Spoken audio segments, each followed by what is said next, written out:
Bismillahirrahmanirrahim. Assalamualaikum warahmatullahi wabarakatuh. Nawaitu ta'alluma wa ta'lim wal ifadata wal istifadah wa tadhakkura wa tadhkir wal naf'a wal intifa' wal hatha ala tamassuki bi kitabillah wa sunnati rasulillah wa dilalata ala al-huda wa du'a ala al-khair wal khatim lima sabaq ناصر الحق بالحق الهادي إلى صراطك المستقيم وعلى آله وصحبه حق قدره ومقداره العظيم سبحانك لا علم لنا إلا ما علمتنا إنك أنت العليم الحكيم رب اشرح لي صدري ويسر لي أمري واحلل عقدة من لساني يفقهوا قولي صلى الله على سيدنا محمد وعلى آله وصحبه وسلم الحمد لله رب العالمين الحمد لله رب العالمين وبه نستعين على أمور الدنيا والدين والصلاة والسلام على أشرف الأنبياء والمرسلين سيدنا محمد وعلى آله وصحبه أجمعين. قال المصنف رحمه الله ونفعنا وبعلومه في الدارين إلى أن قال الباب الرابع عشر في الحلال والحرام باب yang ke-14 في الحلال والحرام وهو الكتاب الرابع من ربع العادات من كتاب إحياء علوم الدين. Bab yang ke-14 ini adalah merupakan bab yang keempat dari seberapa pembahasan tentang kebiasaan. Tentang kebiasaan daripada isi kitab Ihya Ulumuddin yang ditulis oleh Imam Ghazali Fil Halal wal Haram, yang membahas tentang hukum halal dan haram. Di antara kebiasaan manusia itu umumnya adalah bekerja. Dan bekerja ini kita diatur oleh Allah Subhanahu wa taala. Di dalam bekerja atau mencari pekerjaan berarti belum mendapatkan pekerjaan atau bekerja, maka kita dituntut oleh Allah untuk mencari atau bekerja dengan cara yang halal. Dengan cara yang halal ini hukumnya wajib. Adapun mencari pekerjaan atau bekerja kepada sesuatu yang dilarang oleh Allah, maka hukumnya haram. Sehingga dalam hal ini Nabi SAW bersabda, talabul halal faridatun ala kulli muslim. Mencari sesuatu yang halal hukumnya wajib bagi setiap muslim.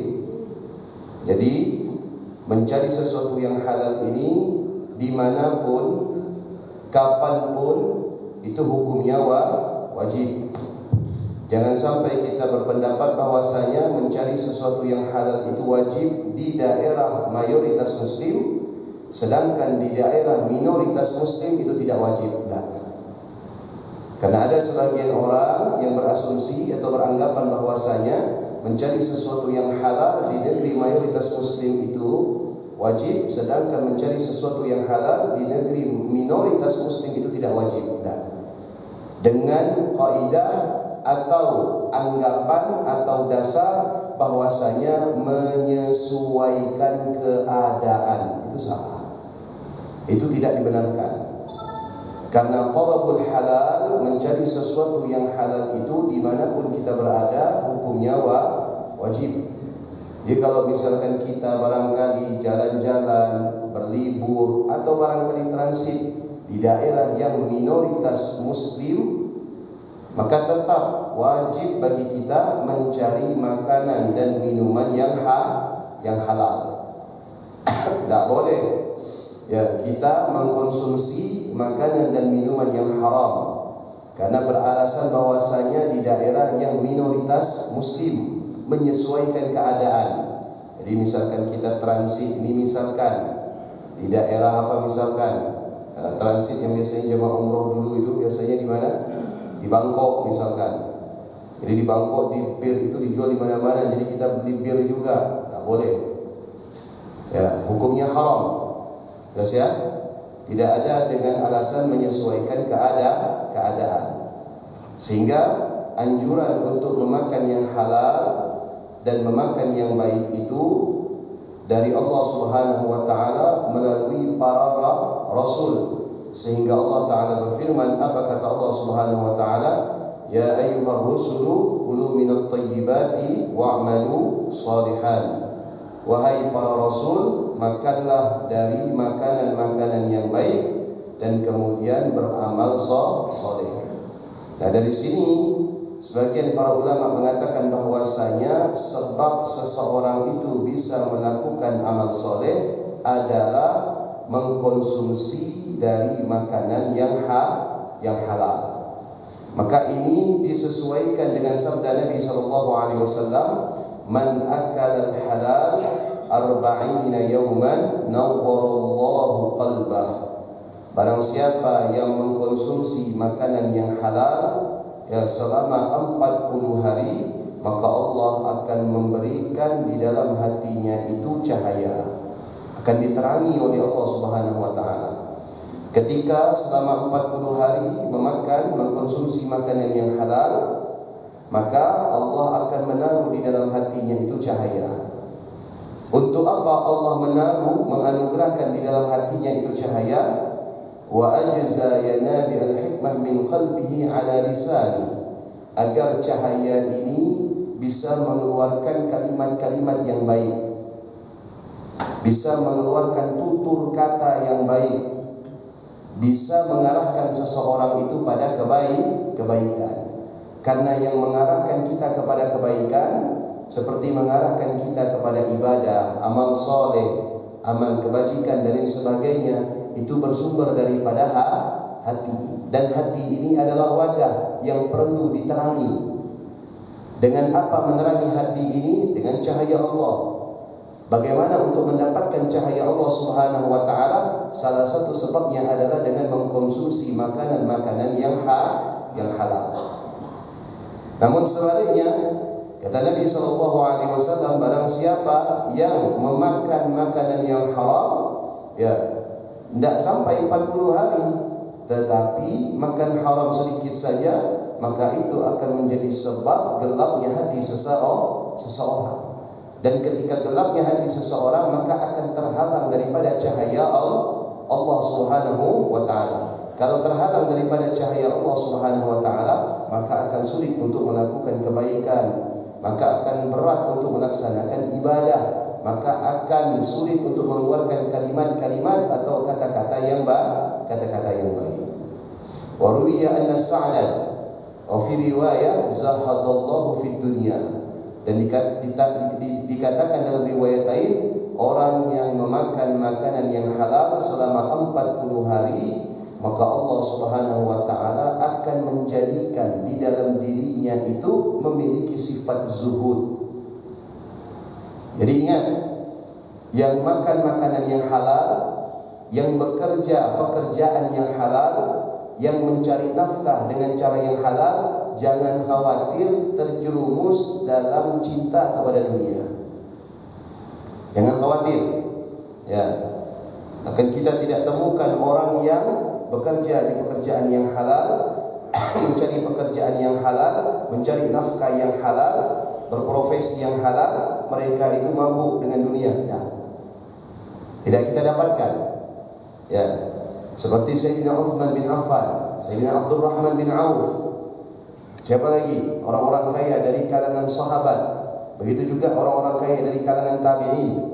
Termasuk seperti Al-Imam Malik bin Anas, gurunya Imam Syafi'i, atau Imam Laith, seorang ahli hadis yang sezaman dengan Imam Malik, yang mendapati Imam Abu Hanifah. Itu orang-orang kaya. Bahkan dikatakan dalam sebuah riwayat, Imam Malik bin Anas itu satu jubahnya seharga 1 dirham. Sedangkan 1 dirham itu terdiri atau seberat beberapa gram emas. 1 gram emas berapa? 1 juta. 1 dirham berapa? 3 gram emas. Berarti 1 jubahnya Imam Malik seharga 3 juta. Imam Bukhari juga demikian, orang kaya Imam Bukhari itu. Sampai dikatakan bahwasanya ketika Imam Bukhari itu mencari hadis, Imam Bukhari itu membawa beberapa puluh koin emas. Ya. Itu orang-orang kaya, memiliki harta, tapi mereka tidak cinta kepada dunia. Kenapa? Karena mereka mendapatkan dengan cara yang halal. Tapi kalau mendapatkan dengan cara yang haram, akan menjadikan apa yang dimiliki itu dicintai. Dan bahkan mereka punya ambisi untuk memiliki semua. Dan menjadikan cita-citanya, angan-angannya, targetnya itu tercapai. Makanya kalau kita mendengar, mohon maaf ini ya, kalau kita mendengar kasus korupsi itu nilainya Masya Allah. Ya, nilainya Masya Allah, nilainya ratusan miliar atau bahkan triliunan, merugikan negara ratusan miliar atau bahkan triliunan. Itu kadang-kadang kita berpikir, gimana dia nyimpan uang sebanyak itu? Perlu beberapa rekening. Namun, ya, kita tentu bertanya, ini ketangkap. Kalau tidak ketangkap pasti bertambah tak? Bertambah tak? Bertambah. Ini ketangkap saja. Kalau tidak ketangkap, bertambah itu. Ya, kalau tidak ketahuan itu tetap bertambah. Kenapa? Karena mereka merasa tidak cukup dengan sesuatu yang mereka dapatkan dari cara yang haram. Itu tidak akan pernah cukup, tidak akan menjadikan mereka itu pernah puas. Karena itulah resikonya mengkonsumsi daripada sesuatu yang haram. Termasuk praktek judi yang sekarang ini marak. Ya, ada tidak orang puas dengan judi? Tidak ada. Semakin judi semakin ketagihan. Apalagi di zaman sekarang ini judi tidak perlu ke tempat judi, cukup di kamar dia bisa judi. Dan sekarang ini judi tidak melibatkan orang tua. Dulu judi itu udah pasti orang tua, betul tak? Judi itu udah pasti orang tua. Identiknya dengan apa judi dulu? Biliar, gaplek, catur, apa lagi? Sabung ayam, apa sejenisnya? Apa biji semangka itu? Kolok-kolok. Tahu Pak Ustaz? Ya tahu lah kita. Ya. Orang dulu ke tempat judi, cari tempat judi, ya, yang tersembunyi. Zaman sekarang tidak perlu. Duduk di kafe dia udah bisa judi. Ya, duduk di rumah dia sudah bisa judi. Bahkan di masjid pun khotib khutbah dia bisa judi masih. Melalui apa? Melalui handphone. Dan judi merambah ke semua kalangan, ke semua umur di zaman sekarang. Makanya kita sangat prihatin, miris juga negara kita ini masih sampai sekarang ini belum mengilegalkan atau melarang, ya, atau membuat hukum tentang judi online. Sampai sekarang. Bahkan kemarin betapa terkejutnya kita melihat video ada seorang pelajar gantung diri, mati. Sebab apa? Banyak hutang gara-gara kalah judi online. Udah itu ninggalkan surat, dibuka sama polisi suratnya. Apa? Nulis wasiat, tolong kalau saya sudah mati hutang-hutang saya dibayarkan. Memang benar. Ya, sebab apa? Sebab judi online. Ya. Makanya tidak akan puas orang yang terjun ke dalam dunia perjudian, tidak akan puas. Menang dia hari ini, besok dia akan bertarung kembali. Dia ingin mendapatkan lebih banyak. Menang lagi, besok tetap ikut lagi dia, tidak ada puasnya. Makanya judi itu di dalam bahasa Arab dinamakan maisar. Innamal khamru wal maisar. Turun ayat itu membahas tentang dua, judi dan minuman keras. Karena judi dan minuman keras ini adalah kebiasaan orang-orang jahiliyah. Ada sebagian melakukan praktek judi dan minuman keras itu karena hiburan saja, bukan sebagai mata pencaharian. Ya, hanya hiburan. Dan sampai sekarang memang ada orang yang judi itu sebagai hiburan. Tapi sekalipun tujuannya sebagai hiburan, diharamkan, sebagaimana setetesnya khamar haram, ya, judi dengan tujuan untuk menghibur diri hukumnya haram. Makanya turun ayat yas'alunaka 'anil khamri wal maisir qul fihima ithmun kabir wa manafi'u lin-nas ma ithmuhuma akbaru min naf'ihima. Katakan wahai Muhammad kepada mereka yang bertanya tentang minuman keras dan judi, sesungguhnya di dalamnya terdapat manfaat, tapi justru mudaratnya jauh lebih banyak. Kenapa demikian? Karena judi zaman dahulu itu, ya, itu mengorbankan orang banyak. Bukan saja yang dikorbankan harta, bahkan tempat tinggal dan keluarga. Itu sudah ada tradisi di zaman jahiliyah. Orang kala judi dia harus mengorbankan keluarganya, diambil oleh orang yang menang judi. Dan sekarang itu terjadi enggak? Terjadi. Tidak ada yang bisa ditaruhkan lagi, uang sudah habis, istrinya dijual. Betul tidak? Ada tidak yang seperti ini? Ada. Kebiasaan jahiliyah berlaku zaman sekarang. Makanya jangan kita itu menghina zaman jahiliyah, karena apa yang terjadi di zaman jahiliyah sekarang ini jauh lebih buruk. Oh, zaman jahiliyah begini-begini, sekarang kita ini lebih buruk daripada zaman jahiliyah. Kalau zaman jahiliyah itu barangkali telekomunikasi belum ada, transportasi yang canggih belum ada, atau barangkali minimnya pada saat itu orang-orang yang menjadi panutan, belum diutusnya Nabi.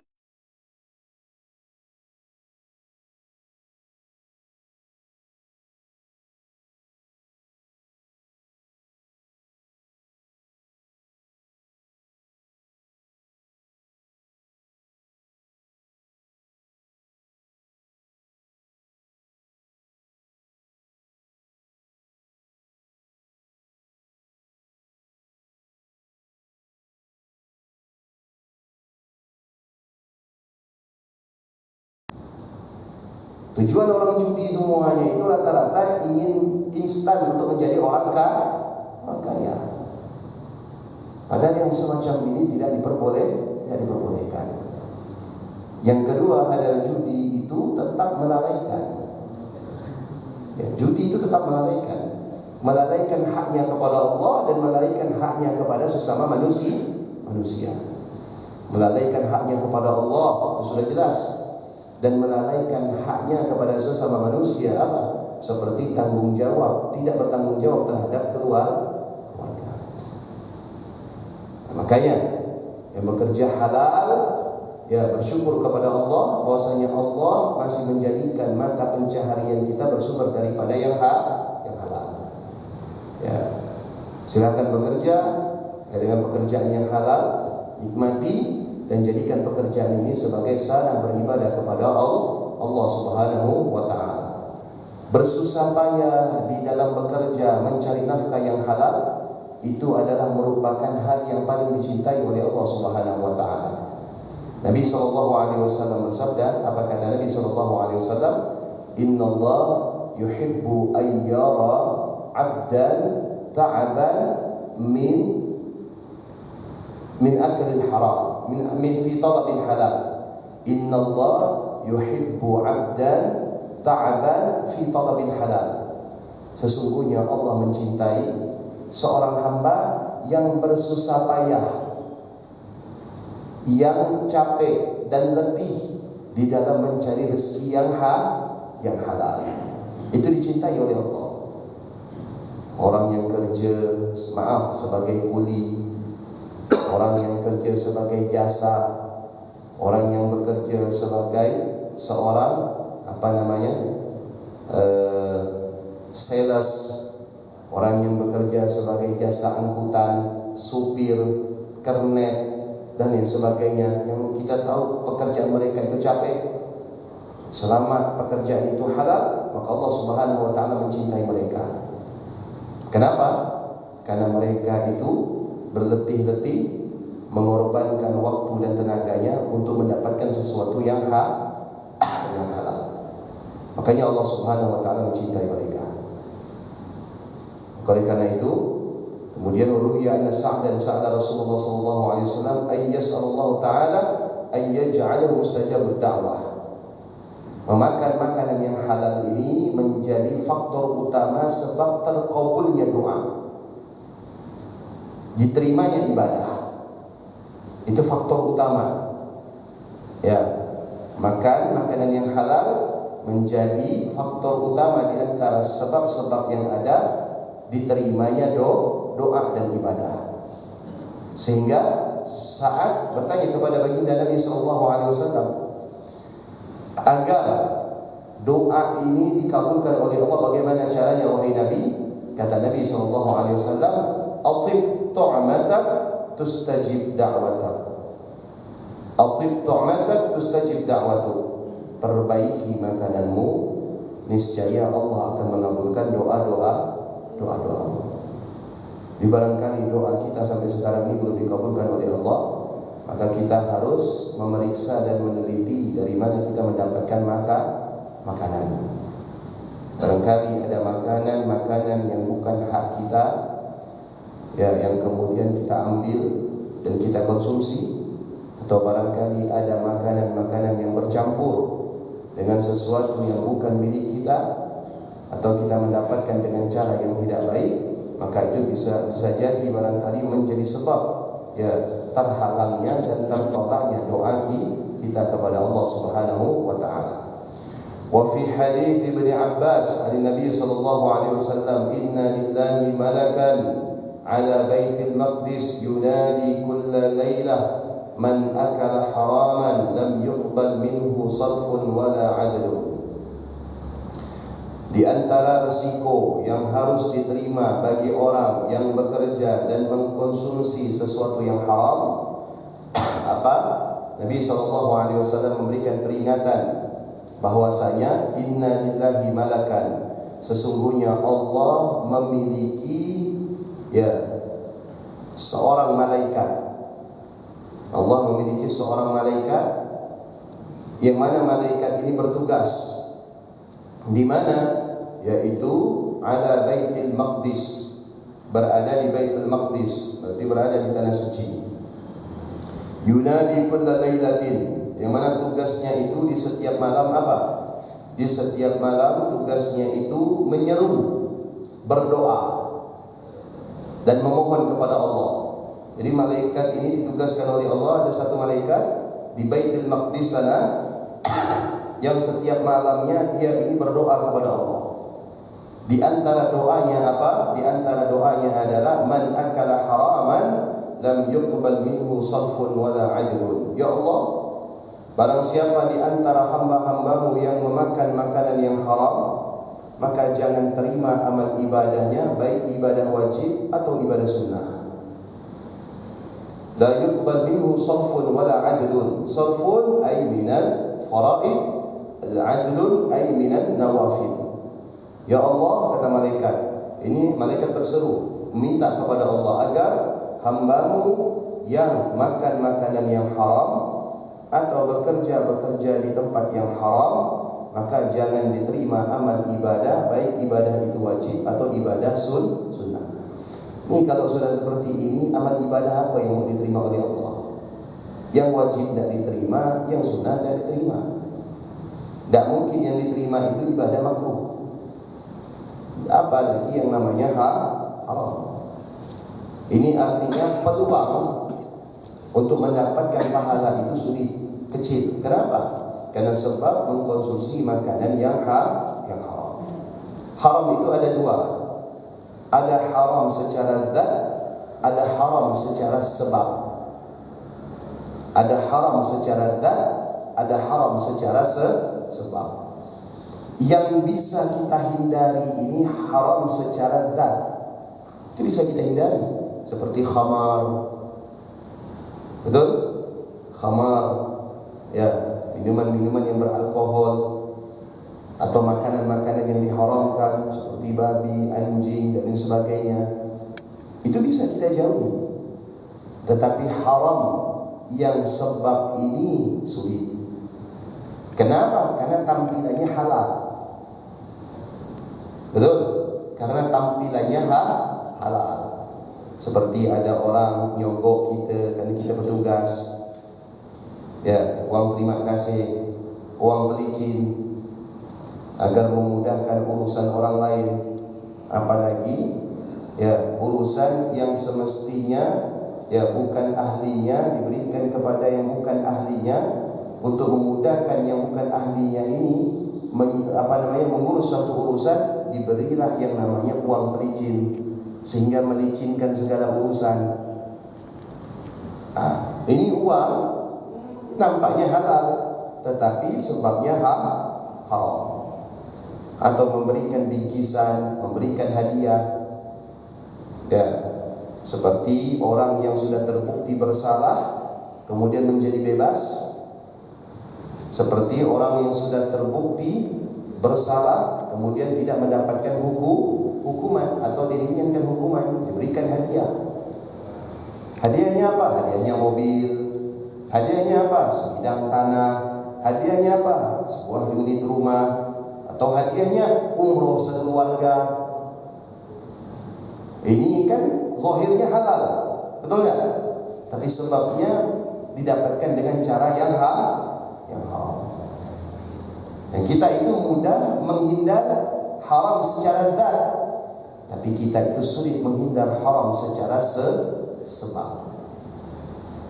Banyak orang itu lalai, ya, khilaf, atau bahkan mereka itu tertipu dari sesuatu yang haram secara sebab. Naudzubillah.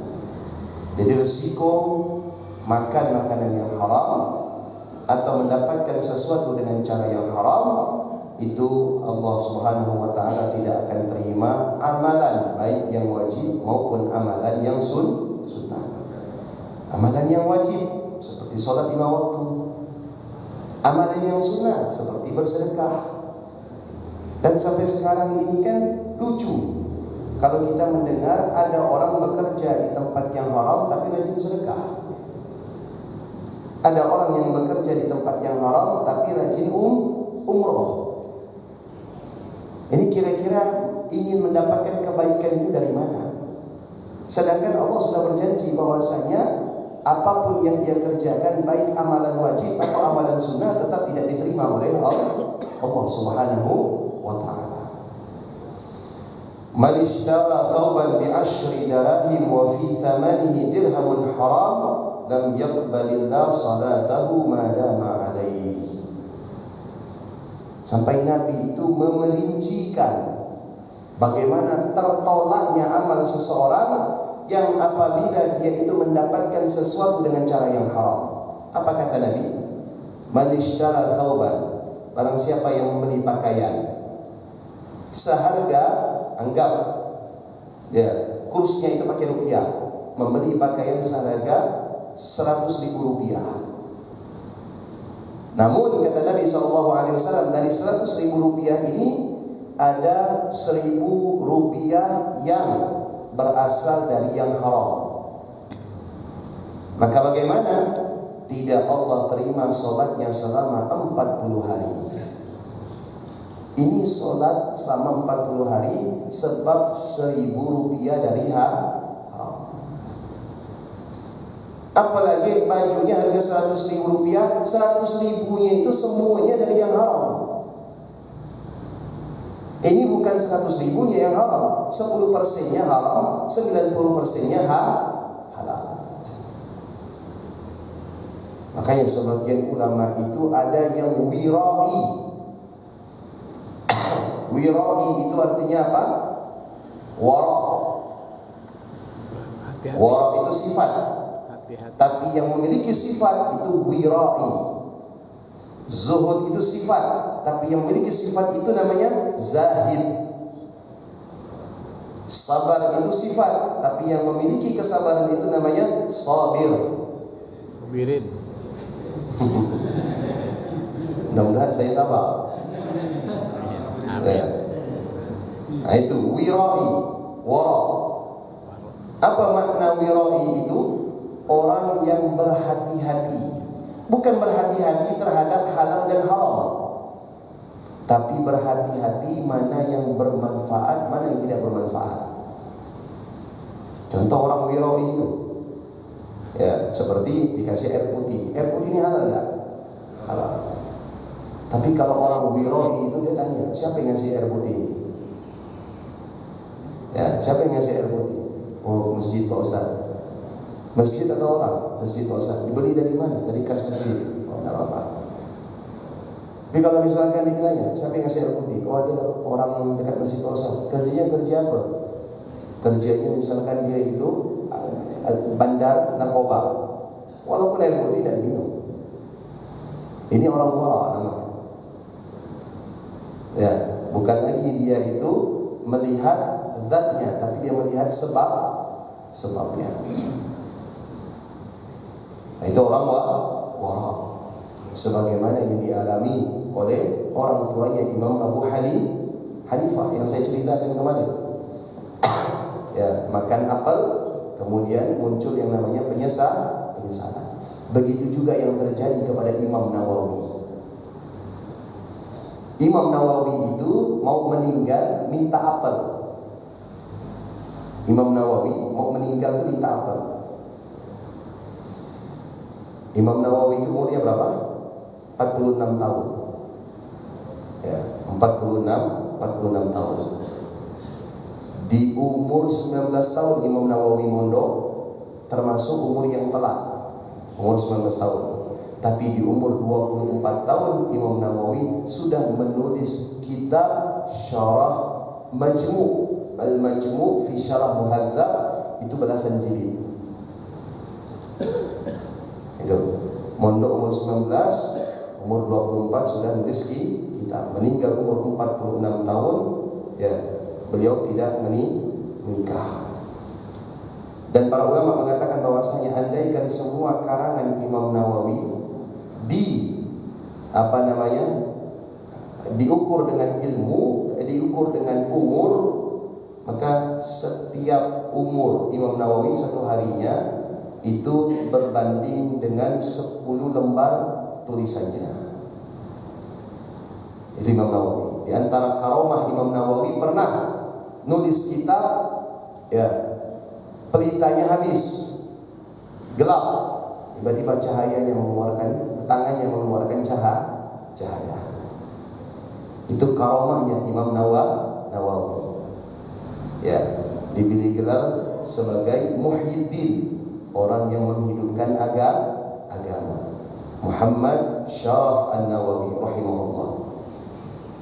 Cerita Imam Nawawi ini mau meninggal minta apel. Ini tidak pernah terjadi umumnya kepada orang soleh. Biasanya mau meninggal ini minta bacakan Quran, betul tak? Minta diwudukan, minta dimandikan. Ini minta apel. Begitu dihadirkan apel, ternyata tidak dimakan oleh Imam Nawawi. Ya, ini waroknya Imam Nawawi. Begitu udah dihadirkan apel, tapi tidak mau dimakan. Akhirnya apa? Meninggal Imam Nawawi. Begitu meninggal, salah seorang muridnya bermimpi Imam Nawawi itu di kuburannya diberikan kenikmatan oleh Allah. Diberikan kenikmatan oleh Allah. Maka kemudian ditanya oleh muridnya, wahai Imam, apa sebab engkau mendapatkan kenikmatan di alam kubur? Di antara sebab saya bisa mendapatkan kenikmatan di alam kubur, dari sebab-sebab yang ada tentu sebab ilmunya, sebab ikhlasnya, sebab ibadahnya. Di antara sebab yang ada, kata muridnya, kata Imam Nawawi ini adalah apel yang Anda hadirkan ketika saya akan meninggal itu sesungguhnya didapatkan dengan cara yang tidak baik. Kenapa? Karena Imam Nawawi tahu pada saat itu kerajaan mengambil paksa apel yang dipanen dari para petani apel dengan harga yang murah. Ya, dipaksa oleh kerajaan untuk menyerahkan panen apelnya, tapi dibeli dengan harga yang murah. Oleh kerajaan dijual dengan harga yang mahal. Ini Imam Nawawi tidak mau, syubhat. Itu waroknya Imam Nawawi. Ya, makanya salah satu tulisan atau kitab yang paling banyak dicetak di dunia setelah Al-Quran itu bukan Bukhari, bukan Muslim, bukan Ibnu Hibban, bukan Tirmidzi, tapi kitab Riyadhus Shalihin tulisannya Imam Nawawi. Itu satu hari jutaan yang dicetak. Setiap hari itu jutaan. Dan kita akan temukan di setiap masjid itu ada kitab Riyadhus Shalihin. Ya, kitab terbanyak yang dicetak setelah Al-Quran. Bukan Bukhari, bukan Muslim, bukan Tirmidzi, bukan Sunan Abu Dawud, bukan Sunan Imam Ahmad, tapi Riyadhus Shalihinnya Imam Nawawi. Padahal Imam Nawawi itu hidup setelah generasinya Imam hadis, setelah generasinya Imam Bukhari, setelah generasinya Imam Muslim, bahkan setelah generasinya Imam Ahmad, bahkan setelah generasinya imam-imam madhab. Itu bagaimana waraknya Imam Nawawi. Makanya dalam segi harta makanan kita itu dianjurkan untuk menjadi orang yang warak. Warak itu tidak nunggu kita haji. Warak itu tidak nunggu kita jadi ustaz. Warak itu tidak nunggu kita rajin ke masjid. Warak itu tidak nunggu kita itu menjadi ahli ibadah. Warak itu adalah sifat yang harus dimiliki oleh setiap mukmin. Kenapa? Karena sifat warak ini akan menyelamatkan kita di dunia dan di akhirat. Itu sifat warak itu harus dimiliki. Kenapa? Kehati-hatian kita untuk menentukan sesuatu. Jadi pernah diceritakan, ya, kita punya guru itu sempat ngeluh karena tagihan PLN di pondok itu selama 1 bulan mencapai 1 miliar. Tagihan PLN itu, khususnya di bulan Ramadan, itu tagihannya sampai 1 miliar. Karena terdiri dari 4 lokal. Ya, 4 lokal. Ya maklum, santrinya 15.000. Jadi tagihan PLN itu sampai 1 miliar. Datanglah salah seorang PLN menawarkan alat untuk menghemat listrik. Ya, ditawarkan alat. Jadi kalau pakai alat ini, maka tagihan itu bisa ringan, bisa berkurang. Dari 100 bisa 60%. Ya, setidaknya kan bisa menyisihkan 400 juta setiap bulan, itu kan hemat. Jadi kita punya guru bilang, saya istikharah dulu ya, istikharah. Sudah istikharah, tidak apa-apa, saya tidak pakai penghemat ya listrik, saya bayar normal saja. Saya khawatir ya ini akan berpengaruh terhadap keikhlasan saya punya murid. Ya karena alat-alat semacam ini resmi tidak kira-kira? Resmi tidak? Boleh tidak? Pakai alat-alat itu jujur saja boleh tidak? Tidak boleh memang. Memasang alat itu tidak boleh, tidak resmi. Nah, ini waraknya kita punya guru, khawatir memakai alat ini akan mempengaruhi keikhlasan sang murid ketika menuntut ilmu. Jadi kata guru kita, biarkan saja terang, dan terangnya pun dipakai untuk belajar. Biarkan saja hidup listriknya dan untuk menerangi orang yang sedang ibadah. Yang penting listriknya tidak dipakai untuk maksiat, listriknya tidak dipakai untuk sesuatu yang tidak bermanfaat. Karena di pondok 24 jam listrik itu dipakai untuk sesuatu yang bermanfaat. Zaman sekarang ini mencari sosok orang yang wara itu sulit. Ya, mencari sosok orang yang wara itu sulit. Apalagi dalam keadaan sekarang ini yang barangkali katanya kesulitan ekonomi. Makanya sebagian orang-orang yang keliru itu berprinsip bahwasanya jangankan mencari sesuatu yang halal, yang haram saja sulit. Ini keliru. Ini prinsip orang yang prinsip yang semacam ini dia tidak akan wara. Kenapa? Karena menganggap bahwasanya sesuatu yang halal itu sudah sulit, padahal Allah Subhanahu wa taala akan memudahkan sesuatu yang halal apabila kita benar-benar niat mencari sesuatu yang halal. Terus ya? Nah, itu taruhan atau risiko yang harus diterima kalau kita itu sholat memakai pakaian yang barangkali terdapat di dalamnya nilai atau sebagian yang disebabkan dari cara yang tidak diterima sholatnya 40 hari. Itu kalau sekali pakai. Kalau dipakai terus, selama sholat pakai gamis itu terus, selama sholat pakai sarung itu terus, selama sholat pakai mukena itu terus, yang didapati dengan cara yang tidak halal, itu bagaimana mau diterima sholat kita? Apalagi berangkat haji, berangkat umroh dari harta yang tidak halal, itu gimana ceritanya? Labbaik Allahumma labbaik tidak membekas, ya, tawafnya tidak membekas, sa'inya tak membekas, lempar jamaratnya, mabitnya dan lain sebagainya, sampai kepada tahallul pun tidak berbekas. Sebab apa? Karena faktor pendapatan yang tidak halal.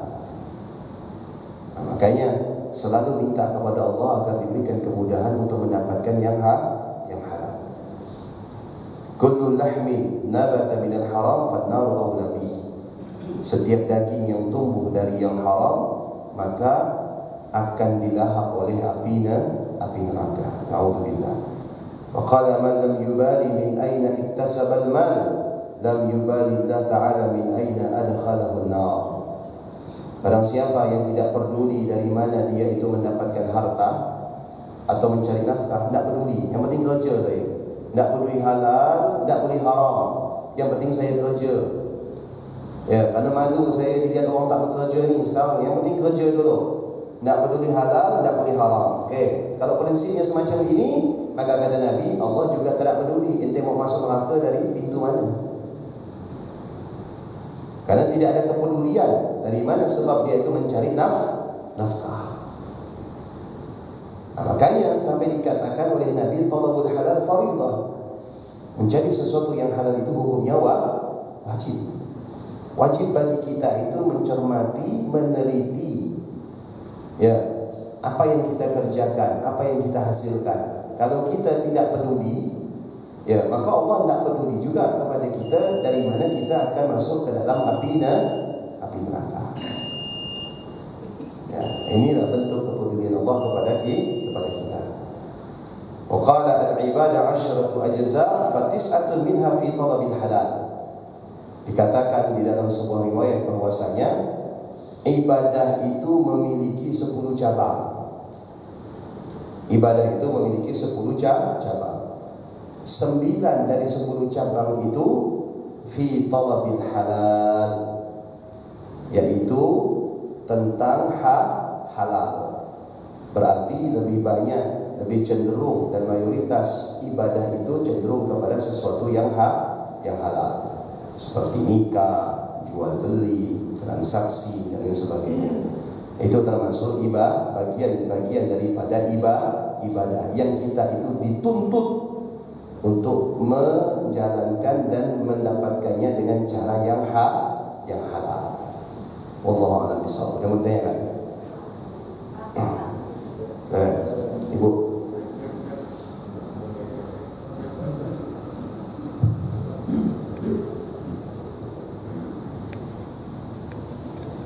Bismillahirrahmanirrahim. Assalamualaikum warahmatullahi wabarakatuh. Waalaikumsalam warahmatullahi wabarakatuh. Pada umumnya ada suatu acara kalau orang mengundang kan suami istri. Nanti dia biasa tuh pergi membawa anaknya sudah SD sampai di tempat tujuan. Nanti anaknya makan satu piring juga. Jadi padahal tujuan utama supaya anak nanti pandai silaturahim, bertemu dengan teman-temannya, bisa bermain-main. Tapi apakah perbuatan itu suatu yang haram dan menghalangi terhalangnya sebuah doa? Yang kedua, kita menanam sebuah buah, menanam tanaman, pas buahnya itu sampai ke tanah tetangga. Apakah buahnya ini kalau kita konsumsi merupakan sesuatu yang sama-sama?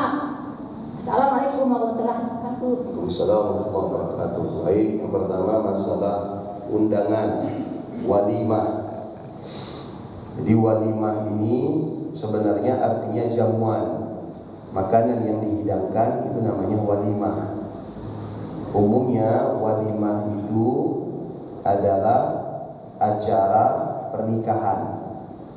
Makanya dikatakan oleh Nabi, awili walau bisyatin, ya, hidangkan walau dengan menyembelih seekor kambing.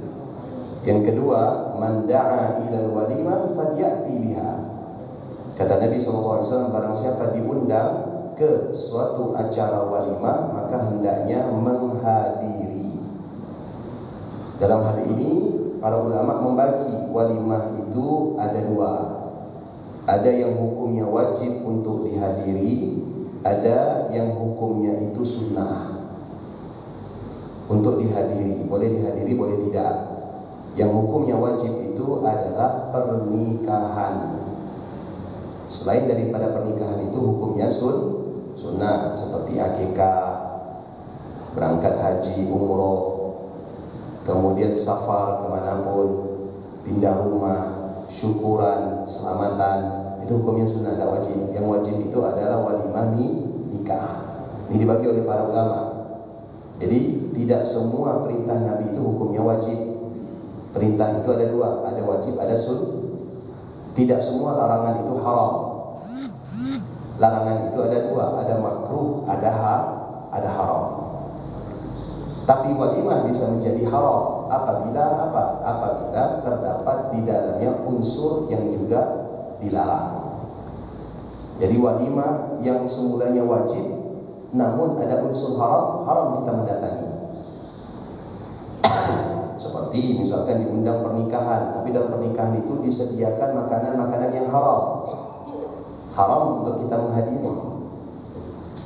Ya, seperti misalkan di dalam walimah itu menghadirkan sesuatu yang haram. Bapak ibu diundang ke acara pernikahan tetangga, ya, dihiburi oleh trio macan. Macam mana nanti suami ibu bisa tidak balik? Ya kan? Itu jadi hukumnya haram, tidak boleh dihadiri. Tapi kan wajib, ya wajib berubah hukumnya.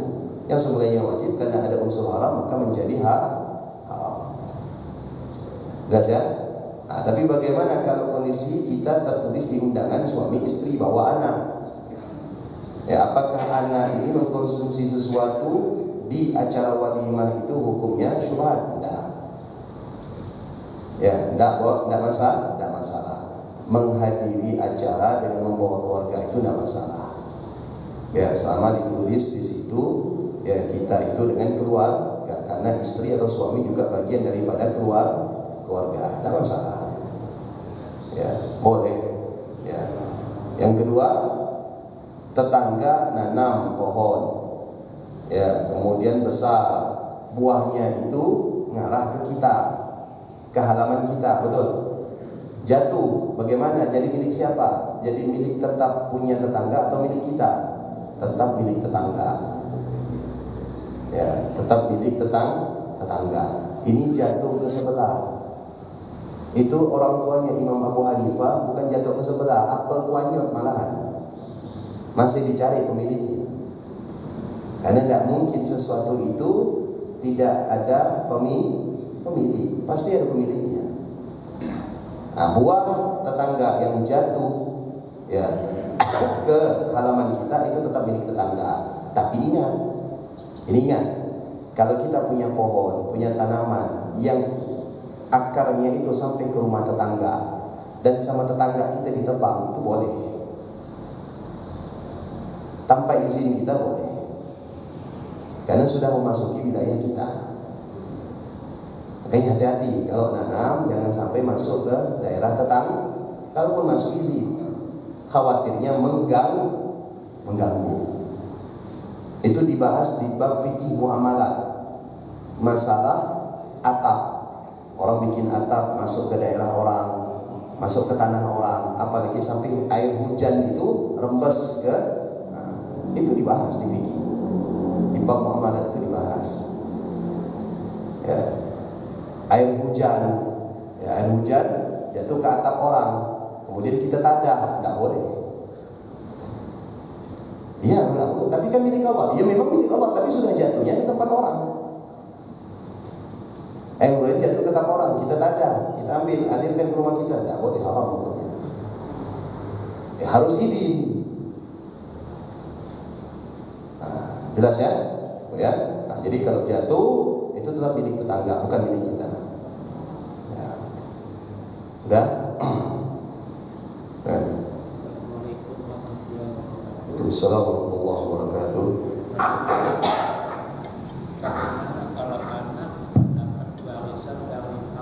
Orang tuanya yang didapatkan dari yang tidak halal, apakah anak itu juga menanggung dosa dari perbuatan orang tuanya? Yang kedua, bagaimana kalau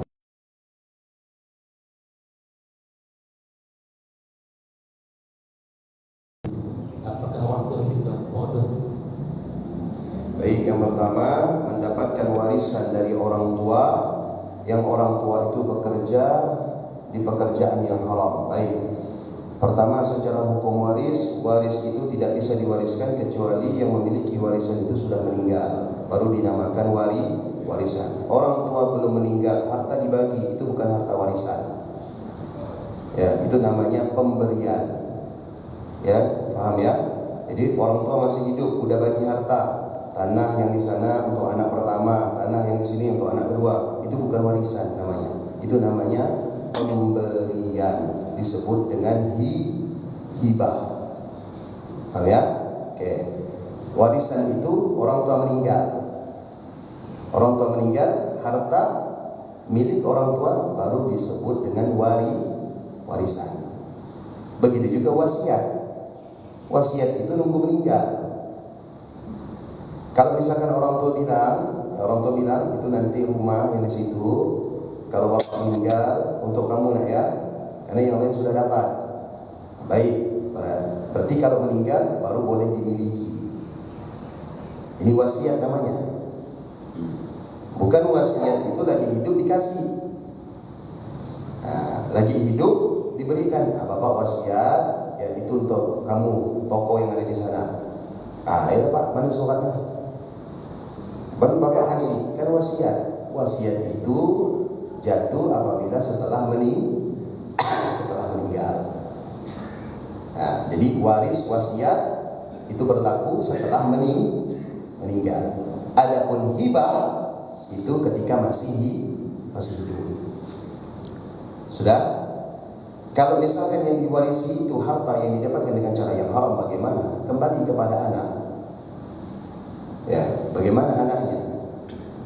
Kalau misalkan dia tahu ini harta didapatkan oleh orang tuanya dengan cara yang haram, maka sang anak apabila dia tahu ini milik orang lain, maka sang anak kalau ingin mendapatkan keberkahan harus mengembalikan harta itu kepada pemiliknya. Ya, sang anak harus mengembalikan harta tersebut kepada pemiliknya. Misalkan dia tahu orang tuanya ini maling kelas kakap lah di daerah Tabrani ini. Tepinya dapat maling, motornya dapat maling, apa semuanya. Ini semua dapat maling semua, sampai blender magicom pun dapat maling. Jadi bagaimana? Ya sudah, kembalikan ke pihak berwajib. Ini Pak, Bapak kan tahu orang tua saya maling, dia meninggal, harta-harta yang ditinggalkan ini memang disebut waris, tapi saya tahu dapatnya dari maling, maka saya kembalikan.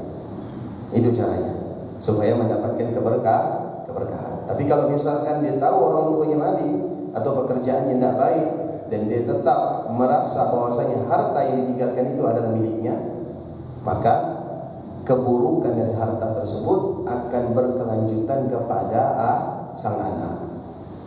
Anaknya tahu ini dapatkan dari cara yang haram, tetap dia haram juga menerimanya. Nah, sebagaimana zakat, orang yang bekerja orang yang menghasilkan sesuatu yang haram ketika mengeluarkan zakat itu sebenarnya tidak boleh diterima zakatnya, karena di dalam kacamata agama dia dianggap bukan orang yang mampu, tapi orang yang tidak mampu. Ada bandar mengeluarkan zakat, ada bos rumah bordir mengeluarkan zakat, ada orang yang memiliki pabrik miras misalkan mengeluarkan zakat. Itu amil ya tidak boleh menerima. Kenapa? Karena dianggap zakat yang dikeluarkan dari orang yang tidak mampu sebenarnya. Karena agama melihat orang yang kaya sekalipun tapi dengan pekerjaan yang haram itu dianggap miskin. That's all, ya. Yang kedua, anak bekerja di tempat non muslim, apapun kedudukannya, selama pertama yang dikerjakan itu halal, yang kedua ya menjaga penampilan, menutup aurat, yang ketiga tidak melecehkan agamanya, maka semuanya itu boleh, sekalipun dia itu seorang pembantu. Ya, sebagaimana tukang sisir Fir'aun, Masyitah. Ya, Fir'aun itu orang yang tidak beriman kepada Allah, tapi tukang sisir anaknya itu beriman kepada Allah Subhanahu wa taala. That's ya. Satu dosa. Assalamualaikum warahmatullahi wabarakatuh. Kita di dalam kehidupan kita bermasyarakat, kita punya teman yang non muslim. Seandainya kita bertamu ke rumahnya, disuguhi air putih, misalnya seperti yang air kemasan, itu bagaimana hukumnya Ustaz? Makasih. Assalamualaikum warahmatullahi wabarakatuh. Assalamualaikum warahmatullahi wabarakatuh. Baik, yang pertama, kalau yang disuguhkan itu adalah air kemasan, yang kemasannya itu diolah oleh pabrik, maka boleh. Ya. Yang kedua, kalau yang disuguhkan itu air putih melalui wadah semacam ini, maka bagaimana? Dilihat dari pekerjaan. Kalau pekerjaannya itu adalah pekerjaan yang haram, maka kita harus wirai dengan alasan puasa, barangkali tidak mengkonsumsi. Kalau dia pekerjaan yang haram. Tapi kalau bukan, misalkan dia seorang guru, seorang PNS, atau misalkan dia manajer sebuah perusahaan yang halal, atau barangkali dia memang bekerja pekerjaan yang halal menurut kita kacamata muslim, maka bagaimana mengkonsumsi minuman yang disuguhkan, maka hukumnya boleh. Ya, hukumnya boleh. Tapi Pak Ustaz, jelasnya bekas diminum dia dan dia itu tidak menjadi sebab, kecuali kita melihat langsung dia mengkonsumsi sesuatu yang haram, daging babi, dengan memakai alat atau perabot, yang perabot itu kemudian digunakan untuk menyuguhkan kita, maka jelas itu dilarang, karena kita melihat langsung bagaimana prosesnya. Tapi kalau misalkan tidak, maka diperbolehkan. Sudah saya? Sudah. Wallahu a'lam bishawab. Mudah-mudahan Allah Subhanahu wa taala menjadikan rezeki kita rezeki yang halal dan mempermudah kita untuk mendapatkan karunia dan rezeki yang halal, dan semoga Allah menjauhkan kita daripada karunia atau rezeki yang haram, dan semoga Allah Subhanahu wa taala menganugerahkan keberkahan di dalam harta kita, keberkahan di dalam jabatan kita, keberkahan di dalam mata pencaharian kita, dan semoga Allah Subhanahu wa taala memaafkan kesalahan dan kelalaian kita di dalam mencari nafkah yang halal. Amin. Dan semoga Allah menjadikan yang halal ini barakah, yang halal ini bermanfaat, yang halal ini menjadikan cahaya di dalam hati kita, dan semoga Allah Subhanahu wa taala menjadikan makanan yang masuk ke dalam tubuh kita ini menambah ketaatan kita kepada Allah Subhanahu wa taala, dan semoga Allah menitipkan harta yang halal kepada kita ini keberkahan untuk menjalankan keimanan kita kepada Allah Subhanahu wa taala. Amin ya rabbal alamin. Bismillahirrahmanirrahim. Subhanakallahumma wa bihamdika asyhadu an la ilaha illa anta astaghfiruka wa atubu ilaik. Assalamualaikum warahmatullahi wabarakatuh.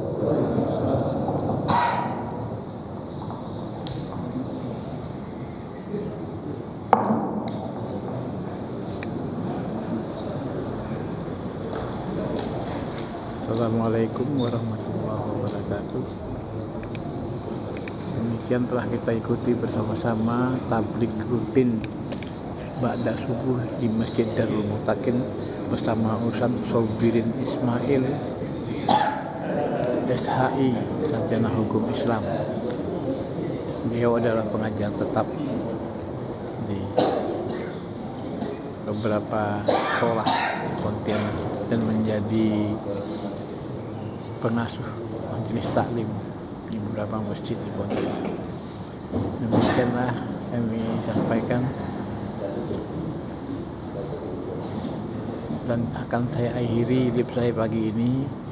Nanti kita sambung lagi dalam lip saya ini hanya menyiarkan dakwah-dakwah saja, menyambungkan suara dari Ustaz. Saya tak pandai dan tak punya ini, jadi punya kemampuan untuk mengadakan lip saya. Terima kasih kepada yang telah mendengarkan, telah melihat, menonton. Semoga bermanfaat dan barokah untuk kehidupan kita.